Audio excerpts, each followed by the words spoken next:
नमस्कार friends, RS technical में आप लोगों का स्वागत है। तो अगर आप लोग एसी टेक्नीशियन बनना चाहते हैं और एसी के बारे में जानना चाहते हैं, हमारे वीडियो को लास्ट तक जुड़े रहें, ठीक है। तो आज हम लोग पढ़ेंगे, अगर एसी कूलिंग नहीं कर रहा है, अगर हमको एसी का कोई कंप्लेंट मिल गया, अगर एसी कूलिंग नहीं कर रहा है तो उसमें क्या क्या प्रॉब्लम हो सकती है, और हम जाएंगे तो सबसे पहले क्या क्या चेक करेंगे, ठीक है। तो आज हम इसी के बारे में सीखेंगे। इस वीडियो को लास्ट तक देखना, अगर एक भी टॉपिक मिस हो गया तो आप लोग एसी टेक्नीशियन नहीं बन सकते, ठीक है। तो अगर हमको कोई ऐसी कंप्लेन मिल गया, बुलाया कोई, सर थोड़ा आ जाइए हमारे एसी कूलिंग नहीं कर रहा है, तो सबसे पहले हम लोग जाएंगे तो क्या क्या चेक करेंगे, ठीक है। तो हम लोग अगर किसी एसी को चेक करने गए तो सबसे पहले क्या चेक करेंगे, पावर सप्लाई, ठीक है। उधर जाएंगे, प्लग मीटर या टेस्टर से हम लोग चेक करेंगे कि हमारे एसी के अंदर पावर सप्लाई आ रहा है कि नहीं आ रहा है, ELCB ट्रिप है या कि कुछ फॉल्ट हो गया है। मेन सबसे पावर सप्लाई, ठीक है। अगर हमारा पावर सप्लाई आ रहा है तो सबसे पहले हम लोग इंडोर के पास जाएंगे, ठीक है। अगर पावर सप्लाई आ रहा है पहले इंडोर चालू होता है, उसके बाद आउटडोर चालू होता है, ठीक है। और उसमें चेक करेंगे इंडोर हमारा चल रहा है कि नहीं चल रहा है, ठीक है, ठीक है।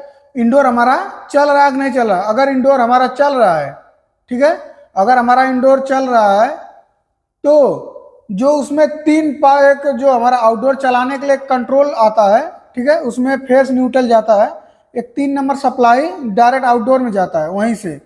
अगर हमारा इंडोर चल रहा है तो तब हम लोग चेक करेंगे हमारा 3 नंबर जो सप्लाई है 2 मिनट बाद आता है, वो पावर सप्लाई आ रहा है कि नहीं आ रहा है। अगर पावर सप्लाई आ रहा है तो इंडोर हमारा सही है।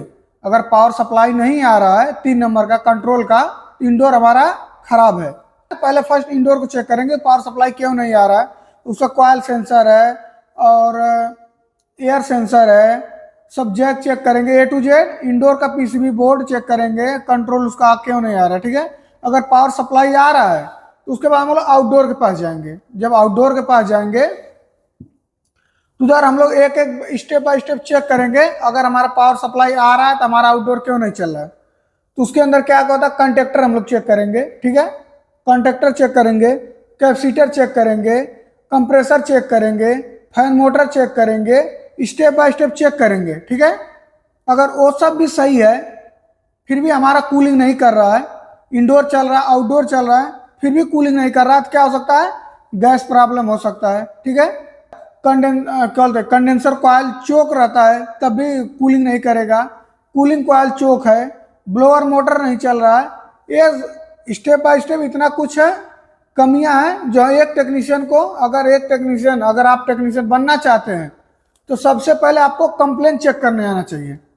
अगर कंप्लेन आपको चेक करने आ गया तो आपको एसी टेक्नीशियन बनने से कोई नहीं रोक सकता, मालूम है ना। अगर किसी के पास कोई बीमारी है तो सबसे पहले बीमारी को पकड़ना जरूरी है, उसके लिए जांच होती है। अभी किसी डॉक्टर के पास जाओ तो सबसे पहले वो जांच लिखेगा, ब्लड टेस्ट लिखेगा, एक्सरे लिखेगा, MRI लिखेगा।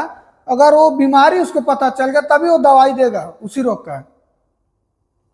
सेम एसी के अंदर है, एसी को हम लोग जाके पहले उसके अंदर क्या प्रॉब्लम वो चेक करेंगे स्टेप बाय स्टेप।